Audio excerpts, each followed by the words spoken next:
Do you think he'll find out, Mother? He has that same cold, dead look in his eyes. His father had it right before the purge. I'm terrified. He cannot hear this. Not tonight, not ever. A silver tray. A locked door left open, just a crack. And on the other side of it, a man who has survived 3 wars without flinching, standing perfectly still for the first time in his life, listening to the one person he swore he'd never let inside his walls plan an exit he never saw coming. A year of silence. A secret account quietly growing. A husband standing just outside that door, saying nothing. But from that moment on, nothing would ever be the same. What's really inside that account, and who the real danger in this story actually is about to come to light. My name is Ro Young-soo. I'm 38 years old, and for most of my life, I believed one simple thing. A man who survives doesn't feel, he calculates. That belief carried me through 3 wars for territory I now control, through a marriage I built like a business arrangement, through a career spent making sure everyone around me feared me enough to never lie to me. It's the belief that let me sit across from my wife at dinner every night and never once ask her what was breaking her. It's also the belief that nearly cost me everything. If this story already has its hooks in you, if you felt that door creak open with him, this is exactly the kind of story we tell here. Hit subscribe so you don't miss a single moment of what's coming. Like this video if you're already asking yourself who's really lying to who, and turn on notifications because this one is going to move fast. Drop a comment and tell me, right now, in this moment, do you think she's hiding something from him or hiding something for him? Wherever you're watching from tonight, you're not just an audience here. You're part of this family, and we go through every one of these stories together. Now, let's step through that door. 3 overseas wars taught me everything I know about survival, and none of it had anything to do with love. The first was in Vladivostok, when I was 26 and still believed loyalty meant something. I watched a man I called brother put a bullet in our supplier over a shipment discrepancy that turned out to be a clerical error. I watched him do it without blinking, and I understood, in that cold Russian warehouse with the snow coming through a broken skylight, that mercy was a luxury item, and I could not afford luxury items. The second war was in Macau, 3 years later, when a woman I trusted with our financial routing sold our positions to a triad faction for less than what she made in a month working for me. She smiled at me the morning before she did it. That was the lesson that mattered most. Betrayal doesn't announce itself. It smiles first. The third war was here in Seoul, when the old Gangnam leadership tore itself apart from the inside, brother against brother, and I climbed over the wreckage of men who had once held me as a child at their tables. I was 31 when I took the throne. I built it on the bones of everyone who thought closeness was the same thing as safety.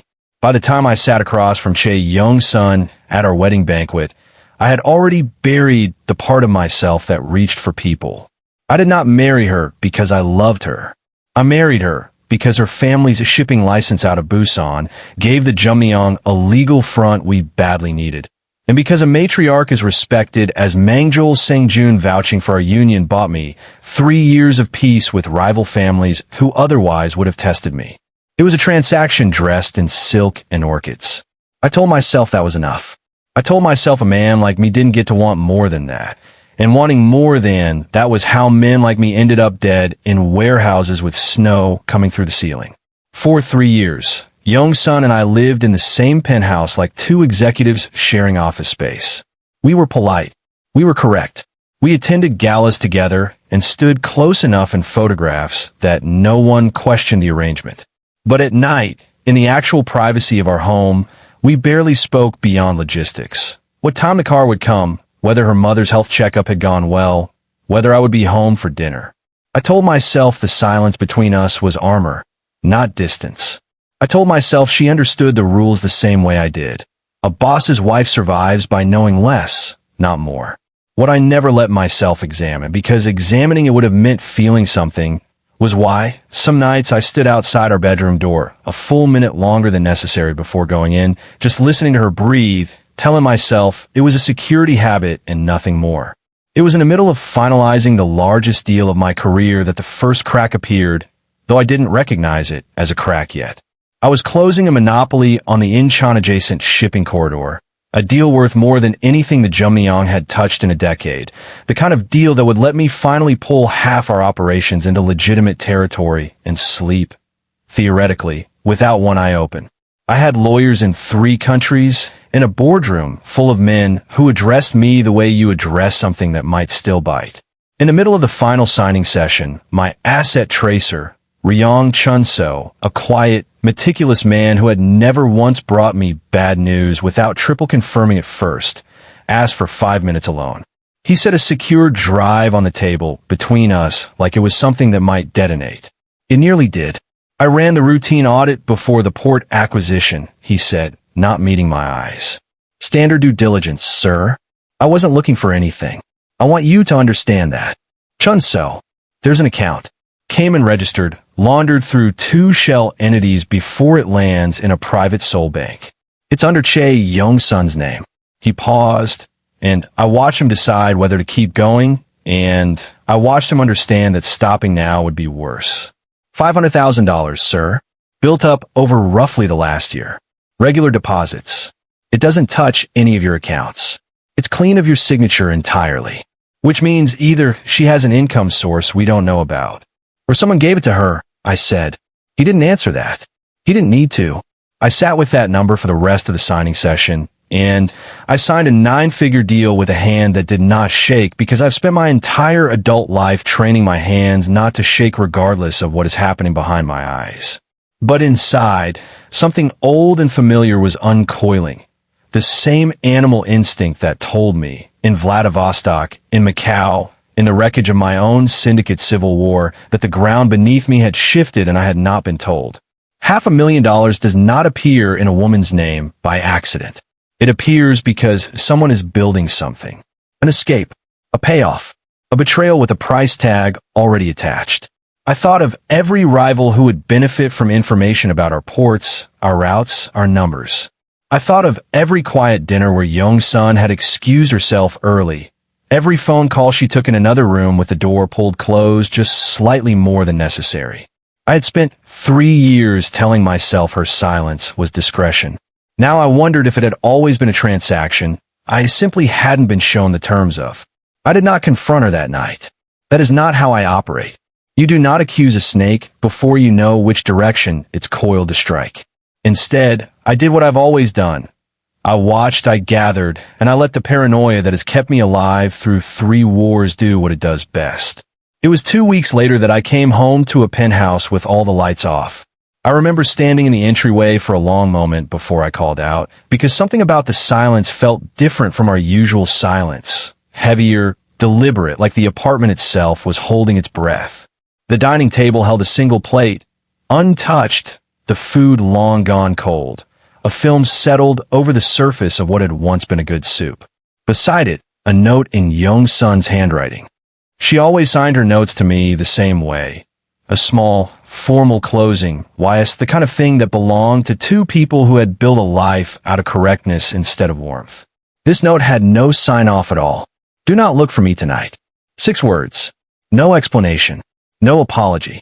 I stood there rereading them until the shape of the letters stopped meaning anything, until I was just staring at ink. And underneath the cold calculation that runs my life, something I refused to name was clawing at the inside of my chest. I did not do what she asked. I pulled her phone location, a precaution I'd built into every device in my household years ago, back when precaution was just precaution and not yet something that felt like it might be evidence of exactly the kind of man she was afraid of. The signal put her 3 kilometers away, in a narrow alley behind a row of shuttered storefronts in a part of Gangnam that had nothing to recommend it after dark. No restaurants, no boutiques, nothing a woman like my wife, in her tailored blouses and her careful composure, had any business being near. I drove there myself. I told no one, brought no one, which in itself should tell you how far outside my own rules I had already drifted. I parked at the mouth of the alley and watched from the car, engine off, and I saw her, my wife, alone, standing beneath a broken security light, speaking urgently in her phone to someone I couldn't hear, glancing over her shoulder every few seconds like a woman checking for a tail. She looked nothing like the composed, distant woman who poured my tea at breakfast. She looked like someone running out of time. I did not get out of the car. I told myself it was strategy, that confronting her in an open alley with no leverage and no proof was a fool's move, and I have never been a fool. But the truth I would only admit to myself much later in a hospital bed with tubes in my arm, is that some part of me was afraid of what she would say. Afraid that if I asked her directly, she would simply confirm everything I already suspected, and then there would be no more uncertainty to hide inside of. I drove home before she saw me. I said nothing the next morning. She said nothing either. We resumed our correctness like a wound closing over infection, sealing something dangerous beneath a surface that looked, to anyone watching, perfectly fine. The family dinner in Songbuk-dong had been on the calendar for a month, a quiet, formal obligation at the traditional estate where Mangjul Sangjun still lived, alone since her husband's death decades earlier, surrounded by dark wood and old photographs, and the particular silence of a house built for a family that time had worn down to 2 women and the men who married into it. I went because refusing would have raised questions I wasn't ready to answer, and because, if I am honest, I wanted to watch Sangjun's face when she looked at her daughter. Mothers see things husbands miss. The estate smelled the way it always did. Polished wood, chrysanthemum tea, something savory simmering since morning. A housekeeper had set the table with a collection of porcelain plates that had belonged to Sangjun's own mother, delicate white china edged in blue that I was tasked with carrying through to the dining room, while the 2 women finished preparations in the kitchen. I remember the weight of the plates in my hands, the careful way I balanced them so as not to chip a single one, because in that house even the dishware carried the burden of family history. I was 2 steps from the kitchen door, which had been left open the width of a hand, when I heard my mother-in-law's voice drop into a register I had never heard her use. Not the polished, formal tone she kept for guests, but something urgent, low, and entirely without artifice. Everything has to be finalized, she was saying. The paperwork, the account, the arrangements for where you'll go, before he notices anything is different. Do you understand me? Before he notices. I understand, mother. Young-sun's voice, thin and tight.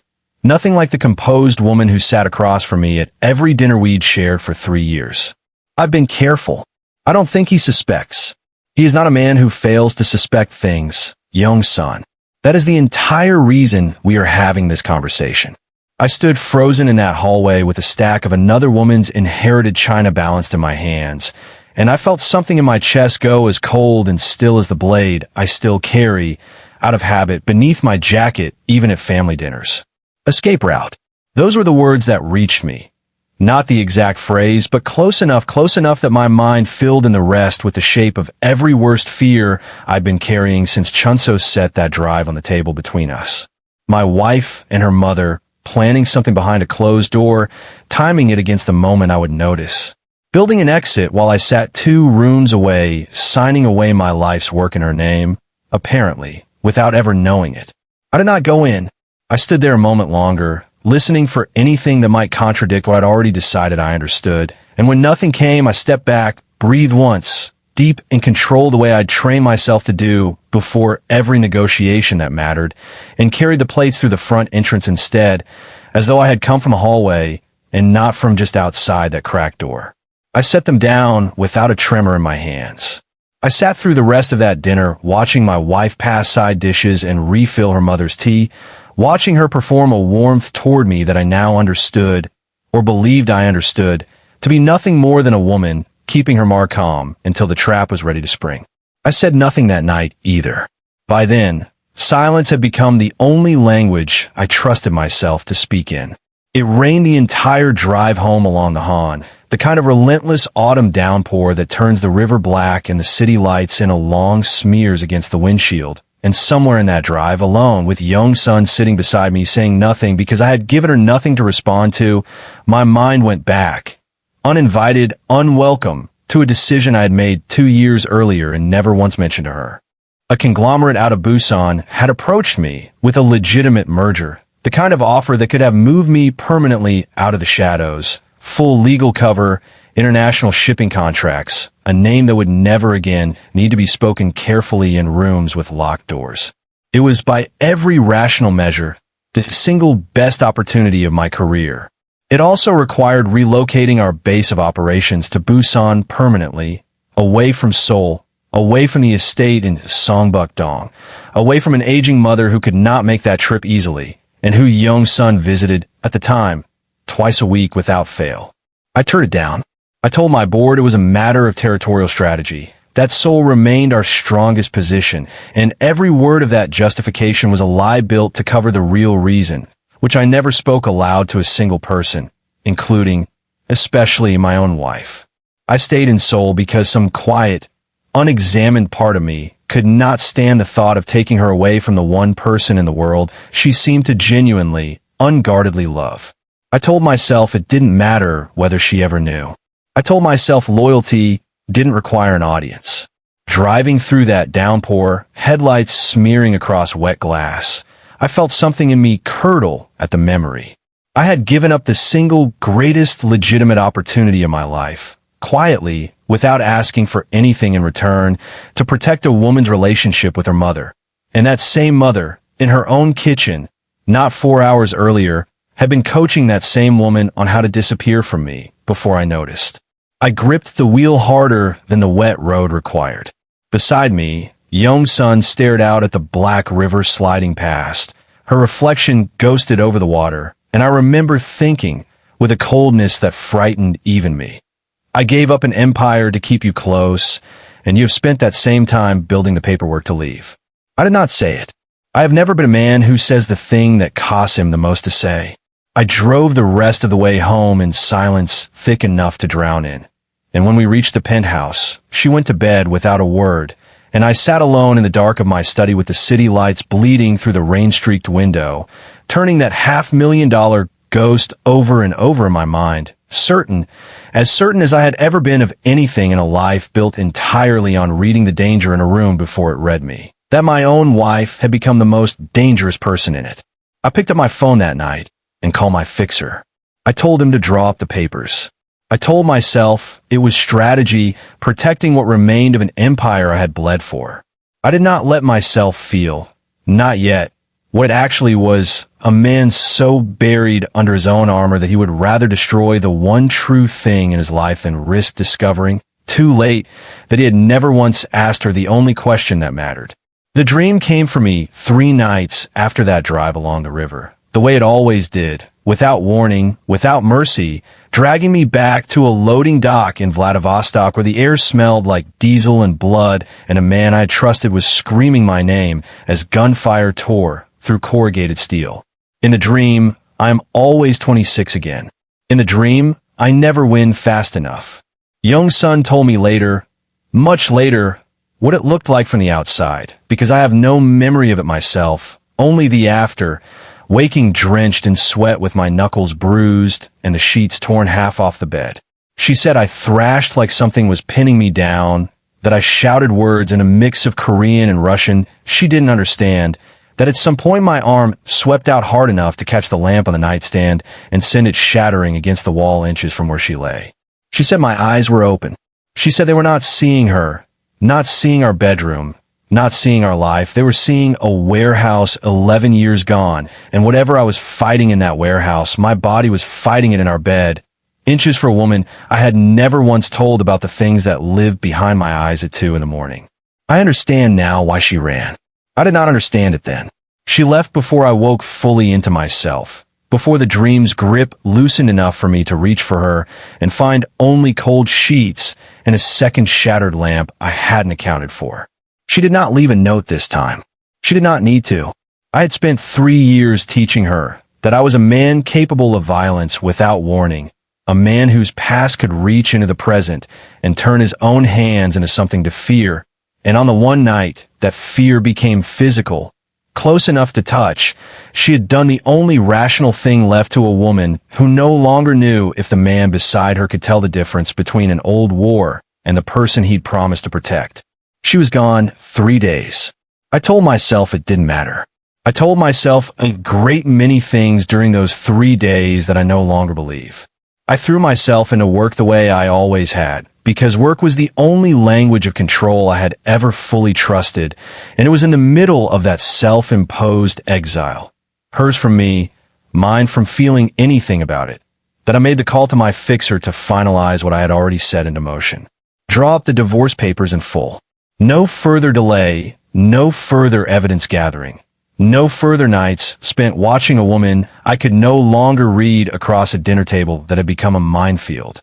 I told myself it was mercy, ending something already dead rather than let it rot further. I did not let myself examine why the decision felt less like victory and more like amputation.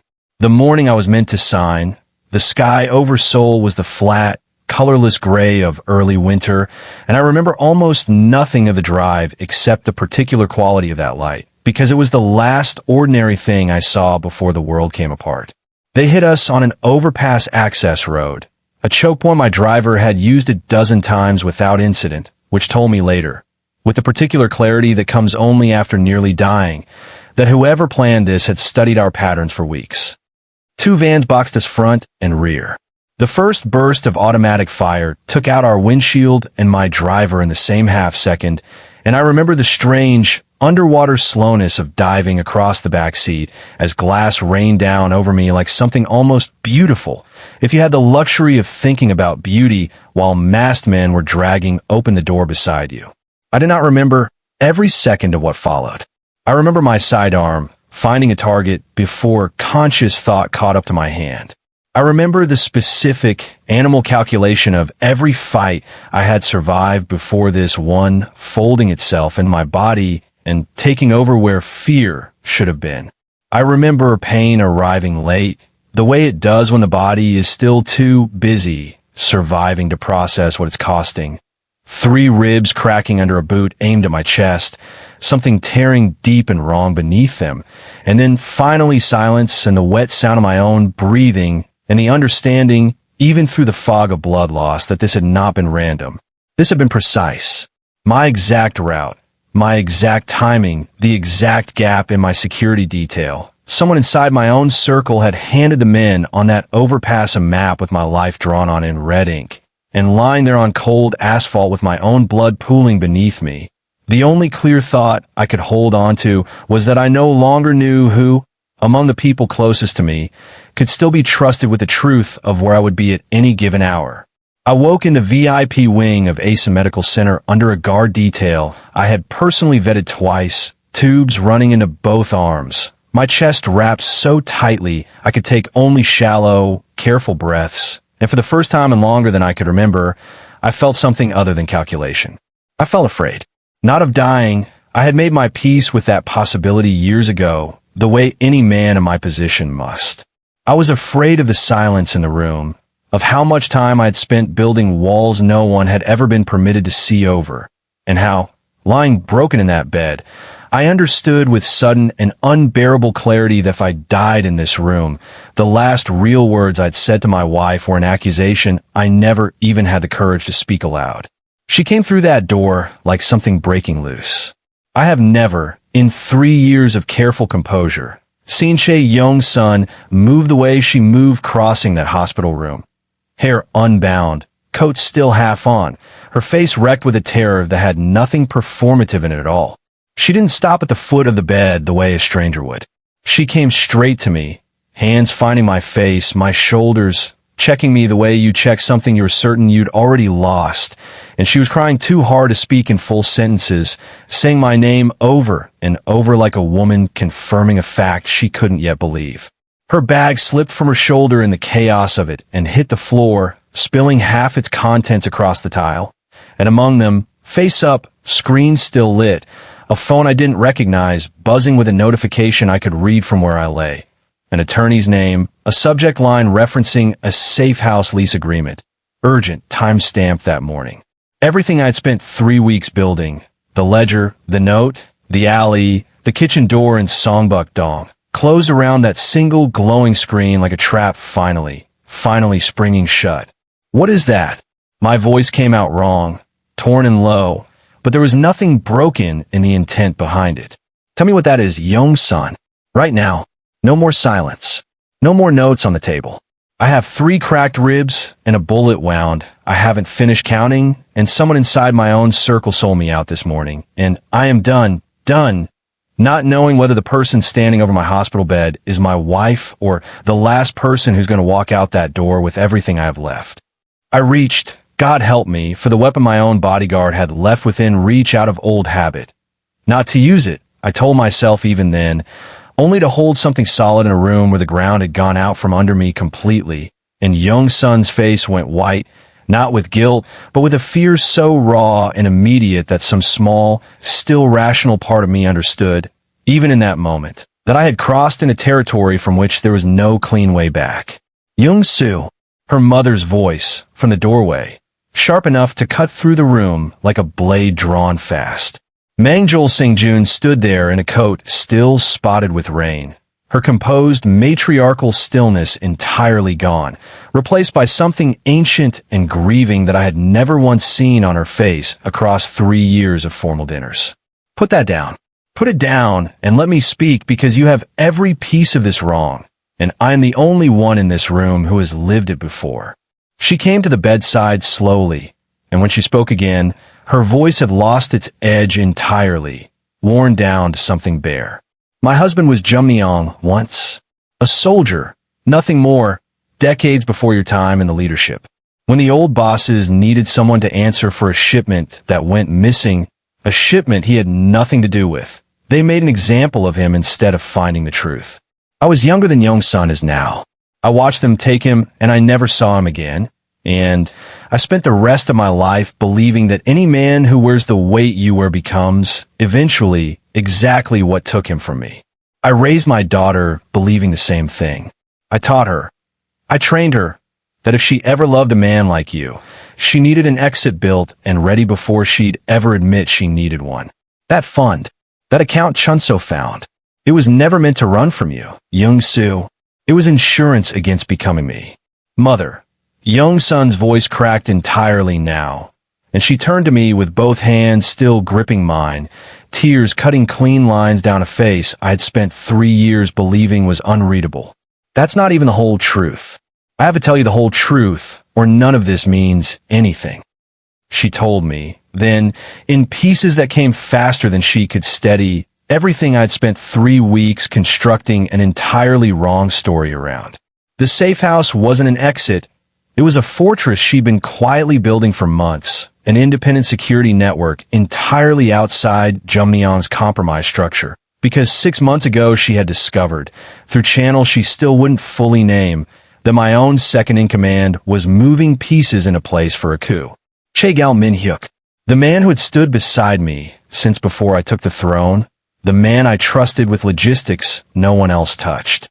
She hadn't gone to me directly because she didn't yet know how deep the rot went inside my own circle, didn't know who I might unknowingly tell. And every night she'd excuse herself early, every phone call behind a closed door, every late meeting in a Gangnam alley that looked from the outside, exactly like a woman planning to disappear. It had all been her alone, quietly assembling armed protection for a husband who had never once let her close enough to explain why she was so afraid. The alley. I said, the words costing me more breath than I had to spare. You were meeting someone there. A contractor. Off-book security. I couldn't use anyone connected to the Syndicate because I didn't know who among them was already his. Her hand tightened around mine. I was building you a shield, Young-soo. I was never building myself a door out. I lay there in that hospital bed with my chest screaming and my hands still half reaching for a weapon I no longer had any use for, and I understood with a clarity that felt almost violent in how completely it rearranged everything I thought I knew, that the coldest, most dangerous silence in this entire story had not belonged to my wife. It had belonged to me. I had built an empire on the principle that vulnerability gets you killed. And in doing so, I had made myself so unreachable that the one person trying hardest to save my life had to do it in total secrecy, terrified that even the truth, spoken aloud to me, might not be safe. I gave up Busan, I said, and it came out rough, unpracticed, the first true thing I'd said to her in longer than I could count. The merger. 2 years ago. I turned it down because it would have taken you away from her, And I never told you because I told myself loyalty didn't need to be spoken to be real. I was wrong. I have been wrong about almost everything that mattered for years, and I nearly signed papers to end this over a truth I never once asked you to tell me. Sang-jun's hand came to rest, finally, over both of ours, and for the first time since I had known her, her stiff, defensive posture broke entirely, and she wept for a husband decades gone, for a daughter she'd raised inside her own fear instead of freeing her from it, for a son-in-law she'd spent 3 years bracing against instead of trusting. The three of us stayed like that a long time. No more armor left standing between any of us. And somewhere in the ruin of everything I believed for 3 years, I felt something loosen in my chest that had nothing to do with fractured ribs. The recovery gave me time to think clearly, which was the only gift that ambush ever handed me. Min Hyuk visited twice while I was confined to that bed, both times with exactly the right words of concern, both times watching the door a half second too long, and I understood that a man who has learned to read a room for 11 years does not stop reading it simply because he's lying in it wounded. He had planted the anonymous tips. He had arranged for the forensic drive to surface exactly when it would do the most damage. He had known, better than anyone, that the fastest way to destroy me wasn't a bullet. It was convincing me to destroy the one alliance in my life that could have seen him coming, freezing my assets in a divorce that would leave me legally and emotionally undefended the moment his coup finally moved. We did not wait for him to try again. Using the safe house network Young-sun had spent months building, clean phones, contractors loyal to no one but the fees she'd paid them, routes that touched nothing Min Hyuk could monitor, I began routing around my own compromised inner circle for the first time in my life, and for the first time in that same span of years, I did it with my wife beside me instead of hidden from her. We fed Min Hyuk a false coordinate, a supposed emergency meeting at a warehouse near the port I had nearly signed away my future for, and he came exactly the way a man comes when he believes the kill is finally his to make. With his own people, in the open, certain that a boss 3 weeks out of hospital bed would still be too broken to fight. He was wrong about that too. What happened in that warehouse was fast, and it was final, and I will not pretend it was anything other than what it needed to be. When it was finished, the Jumneong belonged to me in a way it never fully had before. Not because I had crushed a rival, but because I had done it without a single secret kept from the one person standing beside me through every moment of the plan. 3 months later, the city outside our penthouse windows had turned the deep, clean cold of Seoul winter fully settled in, and Young-sun and I sat together at our kitchen table with the ledger open flat between us. The real one, every account, every number, nothing hidden on either side. The way it should have been from the first night, I stood outside a cracked door and chose suspicion over asking a simple question. She reached across and laced her fingers through mine, and I let her, the way I had learned, finally, that a man doesn't survive by keeping his heart locked away from the one person willing to fight beside him for it. Outside, the city kept its usual restless rhythm, indifferent to us, the way it always had been. Inside, for the first time in 3 years, there was nothing left between us that either of us was still afraid to say out loud.